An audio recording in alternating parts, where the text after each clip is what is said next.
गोजोन मोनाबिलि बयनिसिमबो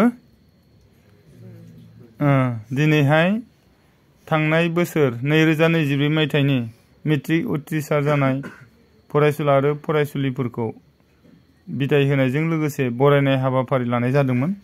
बे लेखायै दिनै जोबथा हाबाफारि माने बारग'लांनाय फरायसा आरो एबार मेट्रिक होगोन फरायसाफोरनि गेजेराव मोनसे इन्टारेक्शन हाबाफारि लादोंमोन।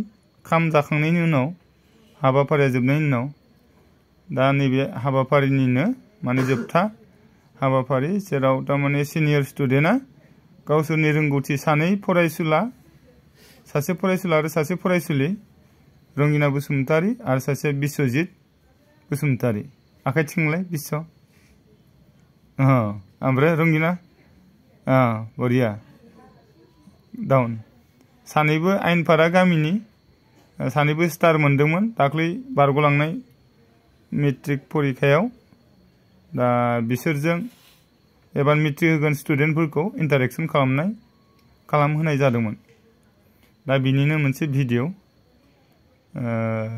फैगासिनो थानाय समाव जाहाथे मेट्रिक जिरायगोन स्टुडेन्टफ्राबो गाव गावनि लुबैनाय टारगेट सोरबा डिस्टिंक्शन सोरबा स्टार सोरबा फार्स्ट डिभिजन बेफोरबायदि टारगेट लानानै जाहाथे टारगेट बायदि एचिभ जानो हायो बेखौ आसा खालामबाय। लोगोसे फैगासिनो थानाय 2025 मायथाइनि बे मेट्रिक आनजादाव मोजाङै उथ्रिसार जानानै फैगोन बोसोरावबो बेफोरबायदि बरायनाय हाबाफारिखौ मेहेर गोनाङै खुंफुंनो हागोन बेखौ आं आसा खालामबाय। गोजोन्थों। Thank you.